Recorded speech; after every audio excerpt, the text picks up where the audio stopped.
Hello traders and welcome back to the video. तो इस video में मैं बात करने वाला हूँ फ्यूचर्स के बारे में। आप सभी लोगों में से बहुत लोगों ने बोला हुआ था कि फ्यूचर्स में जिस तरीके से आपने अपना कैपिटल बिल्ड किया है, तो फ्यूचर्स के बारे में बिल्कुल बेसिक से बताइए कि हम भी कैसे जो है फ्यूचर्स में ट्रेड कर सकते हैं और इक्विटी से ये कैसे डिफरेंट है। तो पूरे डिटेल में हम इस वीडियो में बात करने वाले हैं। तो जो टॉपिक्स मैं कवर करने वाला हूँ इस वीडियो में वो ये कि फ्यूचर्स क्या होता है, ठीक है। अब फ्यूचर्स और इक्विटी में डिफरेंस क्या है, ऑप्शंस में क्या डिफरेंस है, फिर उसके बाद निफ्टी फ्यूचर क्या होता है, बैंक निफ्टी क्या फ्यूचर होता है, इन सभी की एक्सपायरी क्या होती है, लॉट साइज क्या होता है, एक लॉट खरीदने पर कितना चार्ज लगता है, और प्रॉफिट और लॉस किस बेस पे फ्यूचर्स पे काउंट किया जाता है, इसकी ब्रोकरेज कितनी लगती है, और लास्ट में देखेंगे कि कौन सा ब्रोकर बेस्ट है आप लोग के लिए फ्यूचर्स पे ट्रेड करने के लिए, ठीक है। तो वीडियो को स्टार्ट करते हैं बिना किसी टाइम गवाए।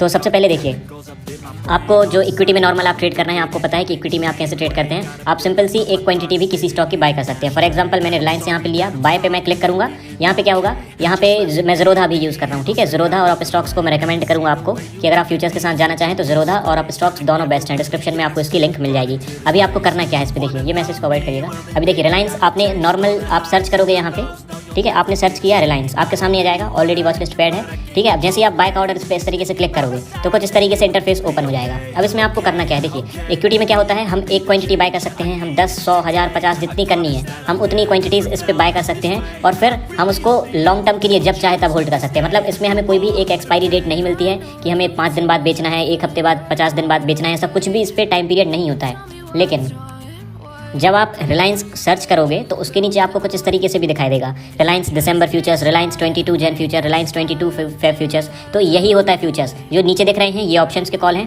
अब फ्यूचर्स की एक्सपायरी जो फ्यूचर्स है, अब ये 3 प्रकार का आपको दिखाई देगा। आप कोई भी पर्टिकुलर स्टॉक सर्च करोगे, ठीक है। अब मैं आपके एग्जाम्पल के लिए कोई दूसरा कर लेता हूँ। फॉर एग्जाम्पल मैं यहाँ पे JSW स्टील सर्च करता हूँ, तो ये नॉर्मल इक्विटी NSE और BSE के 2 स्टॉक टॉप पे रहेंगे। फिर उसके बाद फिर देखिए सेम है, दिसंबर फ्यूचर, JSW 22 जनवरी फ्यूचर, JSW 22 फरवरी फ्यूचर, फिर नीचे ऑप्शंस के कॉल आ गए। तो यहाँ पे अब क्या होता है, ये फ्यूचर्स का मतलब ये है कि डेरिवेटिव कॉन्ट्रैक्ट। सबसे पहले तो एक अगर सिंपल वर्ड में हम बोले, फ्यूचर्स का मतलब होता है डेरिवेटिव कॉन्ट्रैक्ट, किसी 2 लोगों के बीच में एक जो कॉन्ट्रैक्ट होता है, ठीक है। फॉर एग्जाम्पल आपने कोई भी एक यहाँ पे बाय किया, फॉर एग्जाम्पल आपने रिलायंस का एक फ्यूचर का एक लॉट आप बाय कर रहे हो। अब इसमें क्या होगा कि अगर आप एक लॉट बाय कर रहे हो तो सामने एक सेलर का होना बहुत ज़रूरी है। इक्विटी में क्या होता है कि बायर सेलर्स लगे रहते हैं, ठीक है, लेकिन फ्यूचर्स पे अगर आप एक लॉट बाय कर रहे हो तो सामने किसी एक को एक लॉट सेल करना होगा, तभी आप दोनों के बीच में एक कॉन्ट्रैक्ट साइन होगा। और अगर आपका एनालिसिस सही जाता है, आप प्रॉफिट कमाते हो तो सामने वाले का लॉस होगा, और अगर सामने वाला प्रॉफिट कमाता है तो आपका लॉस होगा। मतलब ये है कि अगर आपकी स्ट्रेटजी, आपका जो एनालिसिस है वो अच्छा काम करता है तो सामने वाले का पैसा आपके पास जाएगा, अगर आपका एनालिसिस अच्छा काम नहीं करता है तो आपका पैसा सामने वाले के पास चला जाएगा। तो सिंपल सा एक डेरिवेटिव कॉन्ट्रैक्ट होता है 2 लोगों के बीच में, जिसको हम फ्यूचर्स यहाँ पे बोलते हैं। अब यहाँ पे आपको 3 प्रकार से दिख जाएंगे, किसी भी आप पर्टिकुलर स्टॉक की, किसी भी से मतलब ये नहीं है कि जो जितनी भी कंपनीज लिस्टेड हैं आप सभी का। आप ट्रेडेंट का सर्च करोगे फ्यूचर्स आपको नहीं मिलेगा, ठीक है, और बहुत से जो छोटे छोटे स्टॉक हैं। तो ऐसा नहीं है कि सभी स्टॉक्स का आपको फ्यूचर अवेलेबल होगा। कुछ NSE और BSE ने सिलेक्टेड स्टॉक्स को यहाँ पे जो है जो शॉर्टलिस्ट किया हुआ है, और अभी हम देखते हैं हर महीने 5-10 स्टॉक नए फ्यूचर्स पे ऐड होते जा रहे हैं। तो कुछ ही स्टॉक्स में यहाँ पे फ्यूचर्स देखने के लिए हमें मिलता है, ठीक है, हर एक स्टॉक में फ्यूचर्स नहीं होता है। अब आप क्या देखोगे कि हर एक स्टॉक की 3 प्रकार की एक्सपायरी होती है। 3 प्रकार की एक्सपायरी से मेरा क्या मतलब है कि रिलायंस दिसंबर फ्यूचर्स यहाँ पे दिखाई दे रहा है, रिलायंस जनवरी फ्यूचर्स, रिलायंस फरवरी फ्यूचर्स। अब इनका मतलब क्या है, जो दिसंबर फ्यूचर्स ये दिखा दे रहा है यहाँ पे, इसका मतलब ये है कि आप अगर इस लॉट को आप बाय करते हो, फॉर एग्जाम्पल आपने सोचा कि आप ये बाय करोगे। अब यहाँ पे आपको जैसे आप बाय पे क्लिक करोगे, सबसे पहले तो जो मार्जिन लॉट साइज है मैं आगे बात करूँगा। आप जैसे बाय करोगे तो अगर आपने इसको बाय कर लिया है और इसमें लिखा हुआ है रिलायंस दिसंबर फ्यूचर्स, तो मतलब आप दिसंबर की एक्सपायरी वाला फ्यूचर बाय कर रहे हो। आपको लास्ट थर्सडे जो भी रहेगा दिसंबर का, उससे पहले आपको ये जो कॉन्ट्रैक्ट है इसको आपको स्क्वायर ऑफ करना होगा, वरना ज़ीरोधा या जो भी आपका ब्रोकर है वो ऑटोमेटिक आपको इसका जो है स्क्वायर ऑफ कर देगा और एक्स्ट्रा चार्ज भी आपसे ले लेगा। सेम अगर आप जनवरी में जाते हो तो अब यहाँ पे आपको क्या हो गया, जनवरी लिखा हुआ है, तो आपको अब दिसंबर में नहीं, जनवरी का जो लास्ट थर्सडे रहेगा। फॉर एग्जाम्पल अब यहाँ पे आपने 22 जनवरी दिया हुआ है, तो मतलब जो जनवरी मंथ का 22 तारीख है, तो 22 तारीख से पहले आपको जो थर्सडे पड़ेगा उसी दिन या फिर उसके पहले आपको इसको जो कॉन्ट्रैक्ट आपने ये लिया है, जो फ्यूचर्स आप बाय कर रहे हो या फिर सेल कर रहे हो, इसको स्क्वायर ऑफ करना ही पड़ेगा आपको। सेम फरवरी में है, यहाँ पे रिलायंस 22 फेब है। अब लेकिन इनका डिफरेंस क्या है, ये 3 प्रकार के क्यों है, देखिए जो दिसंबर का है इसमें क्या होगा कि यहाँ पे वॉलेटिलिटी काफ़ी अच्छी रहेगी। मतलब आपको यहाँ पे अभी मार्केट बंद है, ठीक है, जब मार्केट ऑन रहेगा तो यहाँ पे बायर सेलर्स काफ़ी अच्छी क्वांटिटी में आपको दिखाई देंगे। यहाँ पे हो सकता है लैक्स में, थाउजेंड्स में ऑर्डर लगे हो, यहाँ पे आपको बायर सेलर्स दिखेंगे। लेकिन जब आप नीचे जाओगे दिसंबर के नीचे जनवरी में, तो यहाँ पे आपको कम ऑर्डर्स दिखेंगे, यहाँ पे मूवमेंट भी बहुत स्लो हो रहा होगा। क्यों? क्योंकि लोग जो करंट मंथ होता है उस पर ट्रेड करना ज़्यादा पसंद करते हैं। लेकिन फॉर एग्जांपल आपको लगता है कि रिलायंस अगले 2 महीने में यहाँ पे जो है 2600 जा सकता है, करंट प्राइस चल रही है 2400, आपको लगता है कि रिलायंस अगले 2 महीने में जाएगा, मतलब जनवरी तक, तो आप क्या करोगे, जनवरी की एक्सपायरी लोगे। अब किसी को लगता है कि रिलायंस 2500 चला जाएगा अगले एक हफ्ते में, तो वो दिसंबर को बाय कर लेगा। अब जिसको लग रहा है भाई कि वो फरवरी तक होल्ड करना चाहता है रिलायंस को, तो वो फरवरी फ्यूचर्स बाय कर लेगा। अब बेनिफिट क्या है, इक्विटी और फ्यूचर्स में बेनिफिट क्या है, आप फ्यूचर्स क्यों बाय करो इक्विटी के सामने, तो बेनिफिट ये है कि अगर आप देखो यहाँ पे रिलायंस दिसंबर फ्यूचर्स है, ठीक है, यहाँ पे 250 क्वांटिटी है। मैं 1 मिनट यहाँ पे कैलकुलेटर ओपन कर लेता हूँ, ठीक है, तो आपको मैं पूरा एक्सप्लेन कर दूंगा कि क्या यहाँ पे बेनिफिट है फ्यूचर्स का।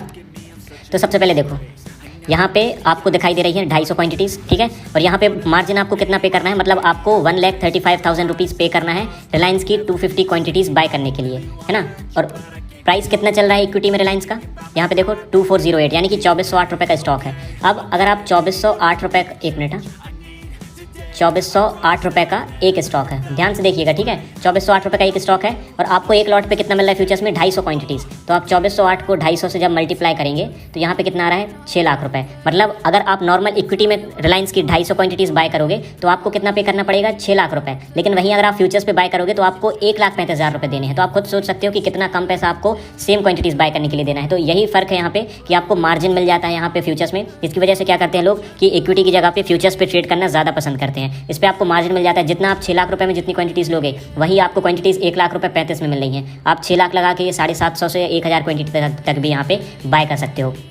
अब इसके बाद यहाँ पे लॉट साइज़ क्या होती है, लॉट साइज़ का मतलब ये है कि एक लॉट में यहाँ पे 250 लिखा है तो मतलब आपको 250 क्वांटिटीज़ लेनी होगी। आप इसको एडिट नहीं कर सकते, आप इसको डबल कर सकते हो। फॉर एग्जांपल आप 250 से आप अगर देखो ऊपर बढ़ाओगे तो 500 होगा, फिर 750 होगा, फिर 1000 होगा। आप नीचे आओगे ना तो 250 से नीचे नहीं जाएगा, क्योंकि 250 मिनिमम क्वांटिटीज़ आपको मिलेंगी। मतलब आपको 1,35,000 रुपीज़ मिनिमम पे करना होगा, और आपको अपने फंड्स में एक्स्ट्रा कुछ यानी कि 22,000-30,000 रुपीज़ एक्स्ट्रा भी रखना होगा। ये अगर हम किसी और का एग्जाम्पल लेते हैं, ठीक है, फॉर एग्जाम्पल हम स्टेट बैंक ऑफ इंडिया का यहाँ पे एग्जाम्पल ले लेते हैं। अब इसका कितना दिखा रहा है, 1500। मतलब आप अगर एक लॉट आप मिनिमम तो बाय करोगे ही, उससे नीचे आपको नहीं मिलेगा। अगर आप नीचे देखो तो नहीं होगा, लेकिन अगर आप चाहो तो 2 लॉट ले सकते हो। एक लॉट की वैल्यू है यहाँ पे 2.5 लाख, आप 2 लॉट लोगे तो वो आपको 5 लाख पे मिल जाएगा। तो कुछ इस तरीके से फ्यूचर्स में लॉट साइज़ काम करता है, मार्जिन काम करता है।